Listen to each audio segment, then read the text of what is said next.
Hey, 7th and 8th graders, social studies today. Have your book open to 1028 as you watch our video today. I think it worked really well last time to use Edpuzzle to kind of make it as real as a class as we can. You know, if we were in school, you could raise your hand and ask questions, and I could ask you questions and get what you're thinking. And you know what, using Edpuzzle kind of allows me to still do that right in the middle of a class. And so I think for social studies, at least these last few classes, I think we'll keep up with that format where you're answering questions while you watch the video and follow along with your book, okay? So have your book open and ready to go. We'll have you answer a couple questions using your book and using what we talk about in the video. So today we're going to continue to talk about lesson 2, I believe we're on lesson 3, advances in science and technology, and how that's changed our nation in especially the last 20 years or so, okay? And so today we're going to talk about biotechnology. That's been a huge advancement in our country in these last years too. Biotechnology is technology based on biology. You can see the word bio in there, right? And in other words, technology that helps us feed, fuel, and heal the world. So, you know, working with plants, working with things like gas and oil and electricity to power cars and things like that, and medicines and things to heal the world. You can see all the different areas of biotechnology that are out there. If you're looking for a job that's in high demand someday, studying in any of these fields are often in high demand. So here are some advances in biotechnology that we've seen, especially in the last 20 to 30 years or so. One of the biggest ones is the human genome. The human genes have been decoded. So when you were born, or when you were first in your mother's stomach, genes were passed down from your father and from your mother. Genes are a code that tells your body how to be designed and woven and be weaved together. Now, God is behind all of that, really, right? But God has designed this. You can see God's wisdom in this. There are 20,500 genes or sets of instructions in every human being that causes you to look exactly the way that you do. And we know that this is what genes look like now, that they look like these twisted ladders with different types of bases that come together to form like a code. You can think of it like the alphabet. You know, we have 26 letters, right? We can spell millions of words. Now, there's only 4 different letters in your genes. There's thymine, adenine, cytosine, and guanine. But you can make millions and billions of combinations of all those different letters in a row. And so that's what your body reads to know exactly how to look and, you know, to form a hand, to give you the color eyes that you have, to give you your height, things like that, right? And scientists recently have decoded that. That was completed only in 2003, our book mentions. Started in 1990, and it took till 2003. But now they know how to read those. And think of the benefits of that. They can look at someone's genes. You can get a gene test done even in the mail now, where a scientist will analyze your genes. You send in a gene sample, usually a piece of hair or something like that, and they can analyze your genes, and they can tell you such things as what diseases you're likely to get later on in your life. And so you can get scanned for those diseases from time to time. They can tell you things like what diet would be best for your specific type of body, you know, how much fat and protein and things that you should eat for your exact body size and your body makeup. So you think of all the powerful things that we can learn from that knowledge of being able to read and understand the alphabet or the genes that make human beings human beings. That's pretty cool, right?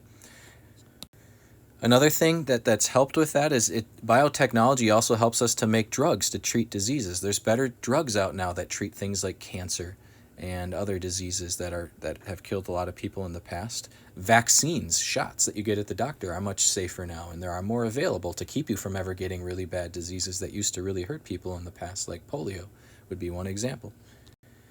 Another way that biotechnology is changing our country and the world, especially in the last 20 to 30 years or so, is engineering plants.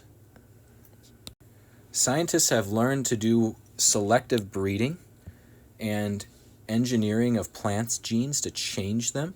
So for instance, they can take the most hardy stalks of corn and then pollinate those corns with each other so that you end up with all offspring or baby corns that also are very hardy and that grow really well and make the best ears of corn. That would be called selective breeding. There's even advanced breeding, where they take the characteristics from the genes of one plant and they combine it with another plant that's got other good characteristics. Like for instance, this stalk of corn is very good at growing in dry conditions. It's drought tolerant. And this type of corn has really strong stalks and roots, so it doesn't blow over easily in the wind. And they can breed those two breeds of corn together so that you end up with this corn that's both drought resistant and has strong stalks and roots. And so now you've got a really awesome super corn, right? So they're learning how to do that and to combine different breeds of corn and different breeds of plants. They're even able to take genes from one plant that's not even the same and transfer that over to another plant. It's almost scary what they're able to do. For instance, they can grab a gene from like a bean plant. Maybe this bean plant's really good at surviving droughts, and they can take that gene and transplant that into the genes of corn plants using special tools and in a scientific lab, and they can develop this corn plant that has this ability to survive in drought that a bean plant did. Those types of plants are called GMO plants. GMO plants. Those are plants that have been modified or bred to have certain characteristics. Some people get a little nervous about that. They feel like it's almost like we're playing God and designing new breeds and things like that. Others are okay with that. So sometimes you'll see on boxes and stuff, GMO free, like on boxes of cereal or crackers or something. That's for the people who really are kind of uncomfortable with this idea that we're really changing all these plants. And some people are worried maybe that those plants won't be as healthy for people to eat because they're not the real normal ones that God created. And so you can buy foods that have no GMOs in them if you're really concerned about that. But most science that so far seems to say that these plants aren't unsafe to eat, but there are still some people who are worried about that. And here's one that's been in the news a lot. Another advancement in our government in the last 30 years is the development of the CDC. CDC stands for the U.S. Center for Disease Control. Center for Disease Control, CDC. And this is a branch of our government that has the job of detecting diseases, helping our country stop diseases before it spreads, to study diseases to find new cures, to improve how we prevent those diseases and give people tips for keeping healthy. And so the CDC, we've heard a lot about in the news lately, right, with this whole coronavirus thing going on. This branch of our government has been putting out lots of different notices on TV, the radio, the internet, papers mailed to your home about how to stay safe from the coronavirus and things like that. So that's something that we've seen a lot in the last few weeks, that maybe you've run into those three letters from time to time. Here would be an example of a CDC brochure that they're putting out. A few years ago, we had a bad whooping cough outbreak. A whooping cough is a really bad sickness that can sometimes be even deadly if especially young kids get it. And so the CDC put out a brochure about how to keep people safe from the whooping cough. They talk about getting different vaccines and medicines for it, like your Tdap or your Tdap shots that you've probably gotten at various ages, especially some of you who just turned 11 or 12 not too long ago. Now, I mentioned the CDC's been in the news a lot lately. You've probably seen them talking about that on the news, that the CDC, remember our Center for Disease Control in the United States, that's supposed to protect us from bad diseases and give us good advice on how to stay safe, has actually faced a lot of criticism lately, especially with the coronavirus, that they didn't prepare us in time and that they didn't get enough testing materials ready or sent to big cities where they're going to need to test a lot of people so that they can find out how fast the coronavirus is spreading. And so we've heard about that a lot, and Donald Trump has even mentioned a couple times that he wasn't given enough warning by the CDC about this, or that the testing wasn't really ready and the CDC didn't have enough test kits to test people for the coronavirus. And that's been a big controversy lately. So the CDC, which is supposed to keep our country safe, didn't do a very good job here with this coronavirus. And they're really struggling with how to make that virus go away and how to not have too many people in our country get sick. So that's something that the CDC is really struggling with right now. We'll see where that leads. The United States still, even though despite some of these failures that we've had, are among the world's leaders in disease control and prevention. And one example is in the early 2000s, the National Cancer Institute in our country developed drugs and other treatments that were really good at killing cancer cells. And that's come a long way in the past. Cancer used to be something that if you got it, that was pretty much it years ago. And now some cancers have pretty high treatment rates where people can often get better. Another huge piece of technology that's really changed our country, and especially in the last 50, 60, 70 years, has been the invention of the computer. The 1950s and 1960s is when computers really began to take off, but they were as big as rooms. You can see this picture of an early computer. They often didn't even really have any screens, or maybe just really tiny screens like this. And a lot of what they would print off, or what they would show, would be printed on little index cards. And they would be so expensive because they take up an entire room. Look at all these different switches and pieces, right? That only really big businesses or maybe schools could afford them. But starting in the 1980s, companies like Apple began to develop computers that were small enough to fit in people's homes. And that was huge because all of a sudden in the 1980s, when I was growing up, when I was born in 1985, is really when this was starting to take off, people could have a computer in their house and do a lot of work from home. And that was a huge change. Crunch numbers at home and keep track of things at home and do their taxes at home. A lot of things that they maybe had to do outside of home in the past. Look things up, read things, do different computer software to crunch numbers or run their business. That was really huge. I still remember this computer. This is called the Apple II computer. When I was in grade school, probably like second, third, fourth grade, this was the computer we had in all our rooms. It makes me feel really old.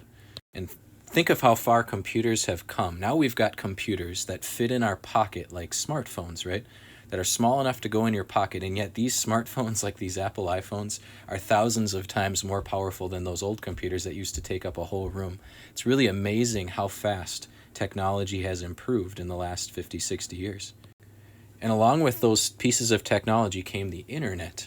The internet's got a really interesting history. In the 1960s, scientists at some Massachusetts Institute of Technology, like a school for technology, began to connect computers all over the world to each other using phone systems. And they would share important information. In 1969, the United States Department of Defense, it's part of our defense system in our country, began to link computers too, to share information and to share information even between colleges. In the 1990s, finally, when I was a kid, as I was 5, 6, 7, 8 years old, is when the internet first began to be given to houses. You had the chance to sign up to get the internet in your own home. I think a lot of people maybe don't even understand, how the internet works. Here's how the internet works. Companies or web servers store all their information in big data centers. So there might be like a huge data center in New York City that's got entire websites stored right on it, like yahoo.com or google.com, right? And then they will send some of their data to smaller data centers that are all over our nation. So this one maybe would be in Minneapolis near us. Okay, and then that sends it to a distribution node, so a little mini data network building place. And then companies like CenturyLink, I'm trying to think of some of the other ones that are around here. That's the one I have, so that's the one I know. Then we'll bury cables in the ground from that data center to like a street cabinet, a little cabinet on your street that runs all those cables, and then it goes right to your house. So here's you on the internet, either on your phone or on your laptop or your Chromebook. And so when you want to go to yahoo.com, what happens is you go to your web browser, you type in www.yahoo.com, and your signal goes down the wire to this street cabinet, to this distribution node, and gets redirected to like this Minneapolis data center. And the website you might be looking for might be stored here, or the signal might have to be sent all the way to this big data center, maybe in New York or something, which sends back then to you what yahoo.com should look like and all the information that's been posted on there. And so it's really, the internet is just like a system of all kinds of different computers all hooked up to each other, sharing information with one another. So you can look up all things on just about any topic at any time. This will be one of the things you'll do on the Edpuzzle video in just a second, but think of all the ways the internet has changed our world and our country. From being able to do video calls like FaceTime calls to being able to look up almost anything on the web. When I was a kid, before the internet was really fast and easily usable and not too expensive, if I wanted to know something about an animal, or if I wanted to know when the Green Bay Packers won the Super Bowl, I'd have to go to a library. I couldn't just type that into Google. And so we went to the library a lot more often when I was a young kid, because that's how you got information. Now you can look up almost anything in your house. That's huge, right? That you can share images on the internet. You can connect with your friends and family members on Facebook, even though you can't be near them. It's just huge. All the different life changes that are brought by the internet, especially communicating, sharing information, being able to pretty much look up anything you could possibly think of on the internet and finding sites all about it. That has changed life in huge ways. Page 1030 lists off even more that you can use as part of your answer. Here's some more ways that the World Wide Web has changed our world, changed the way we work. A lot of people now work from home, and during the coronavirus, we're doing school from home, communicating. You can shop on the internet, like places like Amazon.com, instead of going to the store, right? Look up almost anything, learn almost anything. There's retail, shopping. People can share their opinions and their criticisms, right? You can watch Netflix, consume media, right? companies can send you ads. You can communicate in different ways. School, playing for fun, online games, things like that, right? But also some bad things can come from that. Crime, right? There's this new thing called cybercrime that we're going to talk about a little bit that's really come into play in the last 20 or so years. So I really like this comic. This is the way life used to be like when I was a kid versus what it is now, right? You know, before, you'd often be talking with friends and someone would say, I wonder, how fast a cheetah can run. And you might even get into an argument. I think it can run 50. I think it can run 70. And there was really no way to find the answer out.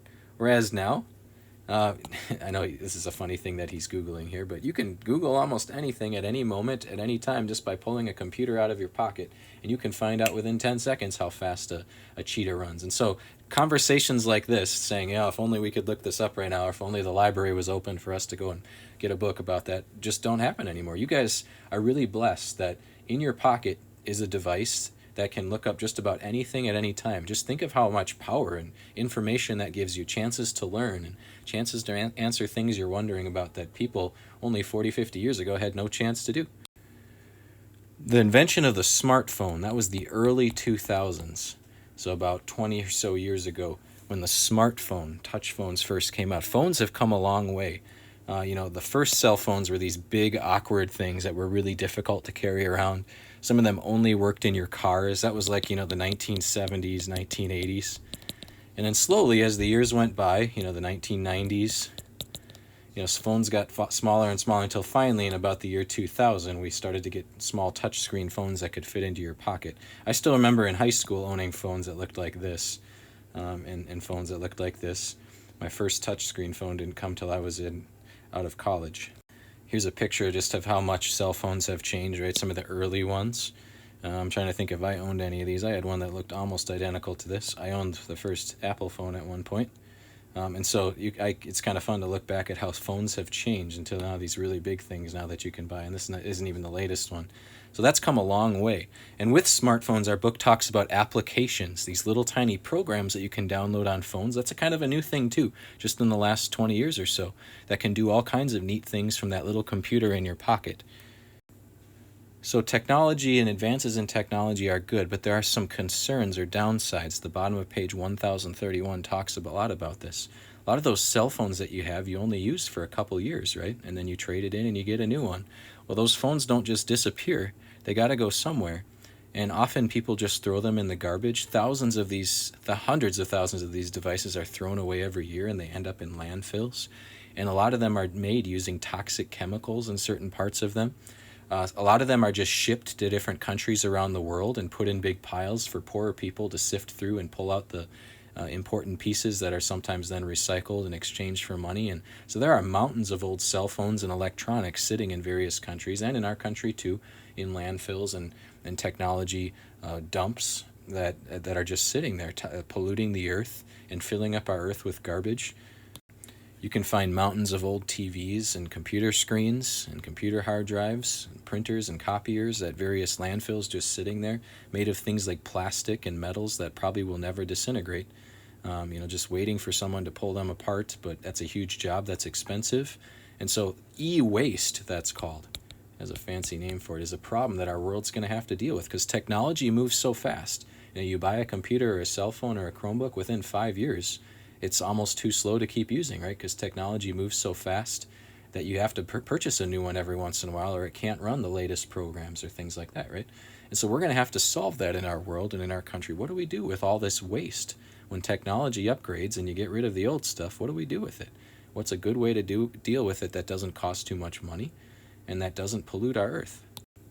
Another bad side of new technology is cybercrime. People using the internet and computers to do things like stealing credit cards, or terrorize people or bully them on the internet or say bad things about them, or hacking, right?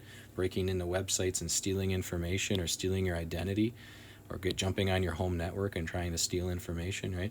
Or copying and computer software or Xbox games that don't really belong to you and trying to make illegal copies. Cyber warfare is another big thing that's becoming popular, 1032. Cyber warfare is war using technology. Where countries now that technology is so important to countries, we need websites to run our government.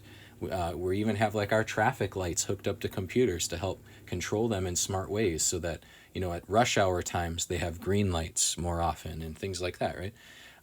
Countries are realizing that if they can knock out the technology of another country, that gives them a huge advantage.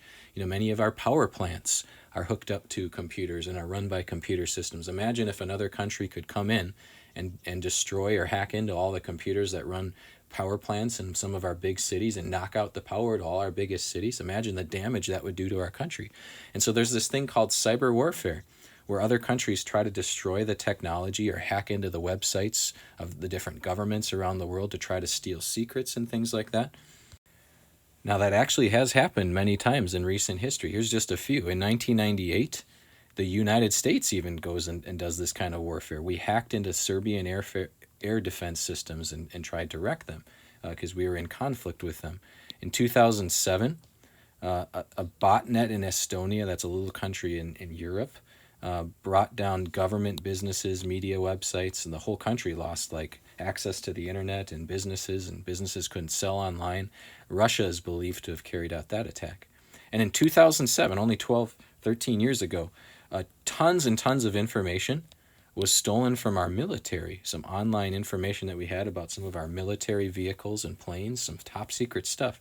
One country in the world broke in and stole a lot of that. We don't really know who it was. There were some guesses that maybe it was China or Russia, but to this day, I don't think that they really truly know who that was. And so someone was able to steal some very secret things about our military from some of our websites. And so that's a real thing, cyber warfare. And more in the future, when wars are fought, a lot of it will probably be done via the computers, using hackers and people trying to wreck the internet or knock out power plants or knock out websites of other countries that mean a lot to a country. Imagine if the website Amazon went down in the United States today, how much chaos that would cause, because so many people buy a lot of their stuff from there. So cyber warfare is a big concern going forward into the future. How can we prevent that? Here's an example of a power plant hooked up to computers, right? And run by computers, sometimes even over the internet by the people who run it, and how one hacker could knock out an entire power plant and take away power from thousands and thousands of people. So to respond to that threat, our government set up the National Security Agency, or NSA.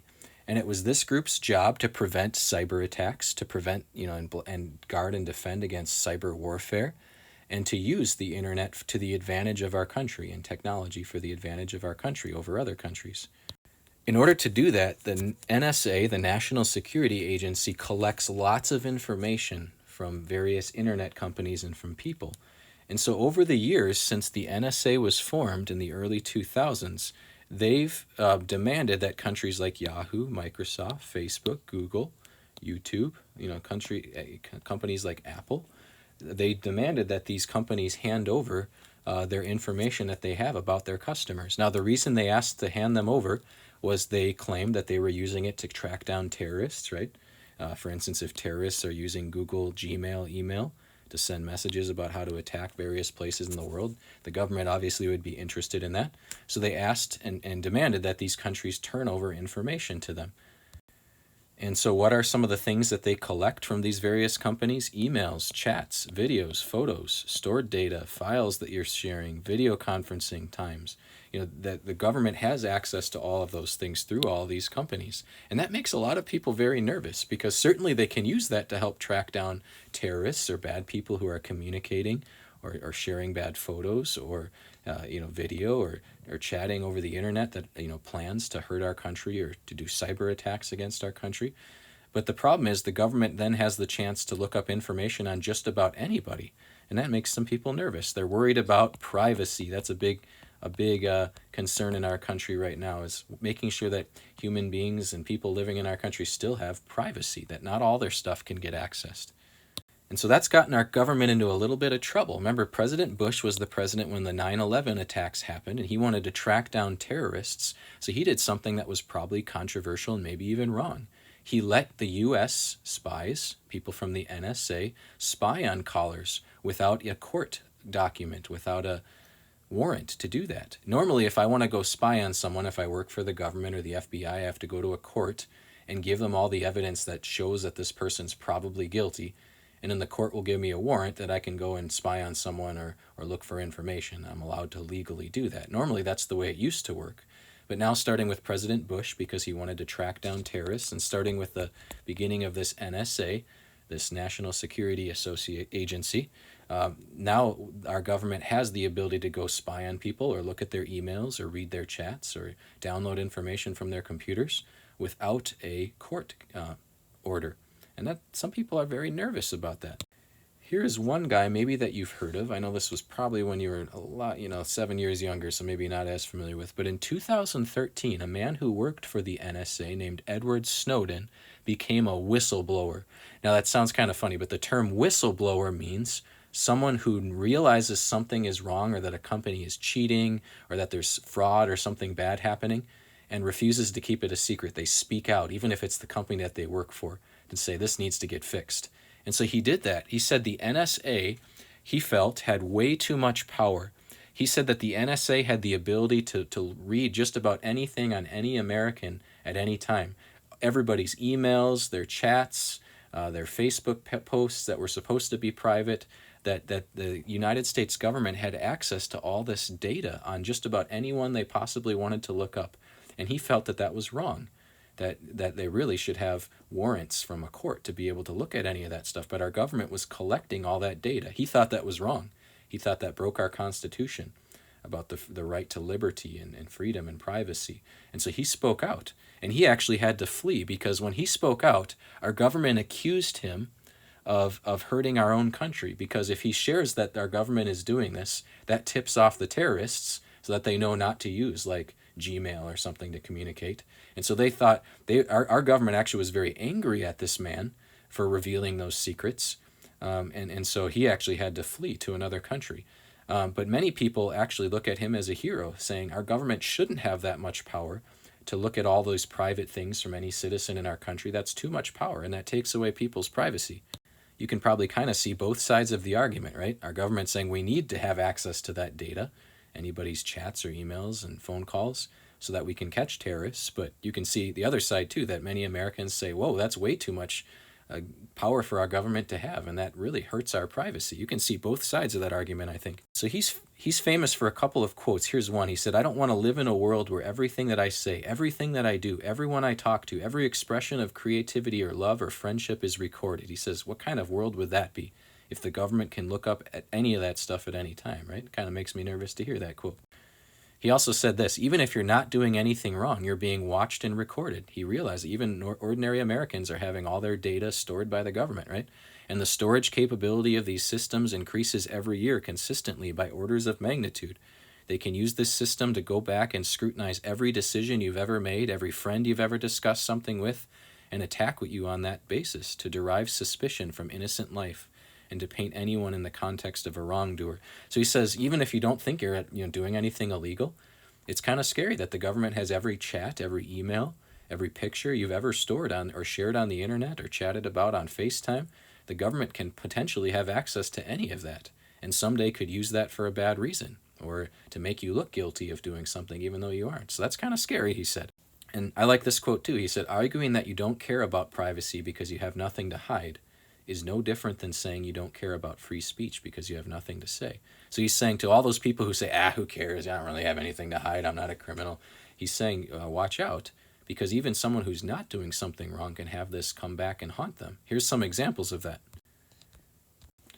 Let's say you're put on trial for a car accident that you were involved in while driving. So you got in a bad car accident. Maybe you hurt somebody really bad in the other car. And obviously you're going to have to go to trial because that person who was hurt is going to want their bills to be paid by you, right? Because they want to prove that you were the guilty one. So you and your insurance have to pay the bills. And let's say you were perfectly innocent. Maybe it was just an accident. The road was slippery. There was nothing you could do and you crashed into them.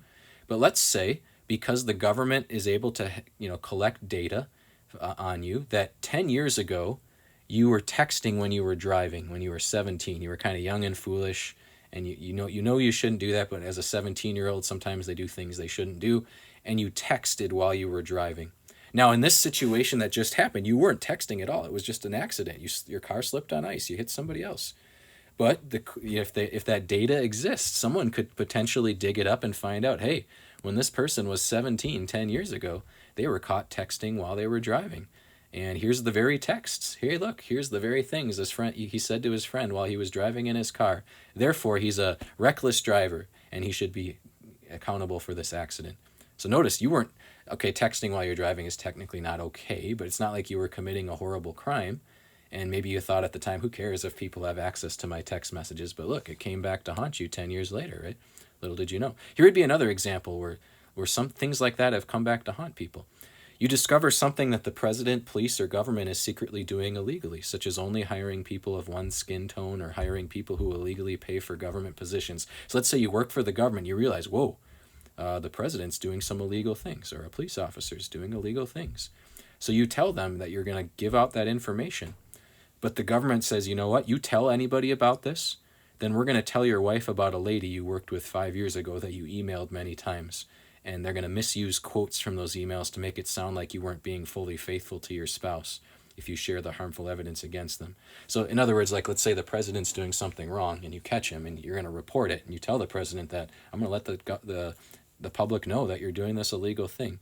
And because he works for the government and the NSA works for the government, he could go to the NSA and be like, what is some bad things we can dig up on Mr. Gurgle here because he's going to report me. And they might look up that I once worked with a lady and emailed her, and the emails might have been totally innocent. For instance, just talking about work, and they might misquote you or grab a line that could sound bad out of context or make it sound like you were saying something you really weren't, and say, hey, look, if you go and you go tell someone that the government is doing something wrong, then we're going to make it look, we're going to grab some of your actual emails from 5 years ago and we're going to misquote them and we're going to twist the words a little bit and make it look like to your wife that you weren't being faithful to her. And isn't that kind of scary that they could potentially look up just about anything you did ever and even twist your words a little bit or quote you out of context and make it sound like you're guilty? That's kind of scary, right? And that's what that Edward Snowden guy was arguing, that our government really probably has too much power right now, especially our NSA, our National Security Agency, has too much power to look up information from just about anybody. If you do anything on the internet at all, chances are the companies that you're working on, Facebook, Google, with your Chromebooks, emailing, that stuff, the government probably can get a hold of any of that at any time. And is that good? So that's another big challenge facing our country, privacy. How much privacy is it good for us to give our citizens? How much are you willing to give up to keep yourself safe and so to allow our government to track down terrorists? And that's been a big argument in the news lately. And that's going to continue to be something that we have to be careful about, that as American citizens, we don't give up too much privacy to the point where our government can learn anything about us at any time. Privacy is a good thing. So something to think about and something to ponder. So as technology improves, kind of to sum up this chapter, that can lead to a lot of awesome things like the internet, the ability to look up answers on a smartphone in your pocket, but there's also some challenges too, like privacy and things like that, and cyber warfare and hackers and things like that. So there are good things and there are challenges that come with new technology. Have a good day, everybody.